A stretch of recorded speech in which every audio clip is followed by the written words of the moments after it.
ভারতের চিকিৎসকরা অনুমতি ছাড়াই বাংলাদেশে চিকিৎসা করছেন তা উল্লেখ করেছেন doctor Rafiq. Bangladesh medical and dental কাউন্সিলের অনুমতি ছাড়াই ভারতীয় চিকিৎসকরা বাংলাদেশে কাজ করে যাচ্ছেন বলে মন্তব্য করেছেন বিএনপির স্বাস্থ্য বিষয়ক সম্পাদক ডাক্তার রফিকুল ইসলাম। বুধবার 18 ডিসেম্বর রাজধানীর বিএসএমইউ হাসপাতালে চিকিৎসাধীন বগুড়া শিবগঞ্জ উপজেলা ছাত্রদল সদস্য মুশফিক রহমান সোহাগের খবর নিতে গিয়ে তিনি একথা বলেন। জুলাই আগস্ট আন্দোলনে বগুড়া শহরে গুলিবিদ্ধ হন সোহাগ।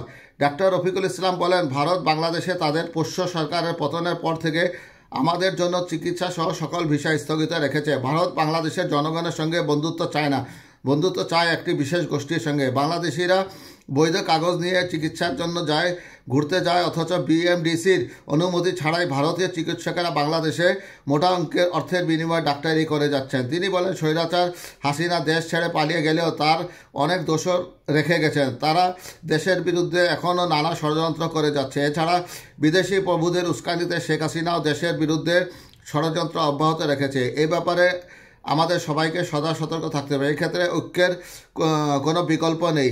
এ সময় তার সঙ্গে উপস্থিত ছিলেন বগুড়া জেলা বিএনপির সহসভাপতি ও শিবগঞ্জ উপজেলা বিএনপির সভাপতি মীর শাহে আলম, ডাক্তার ইউনুস আলী, ডাক্তার নাবিদ আলম ও ডাক্তার নজরুল ইসলাম প্রমুখ।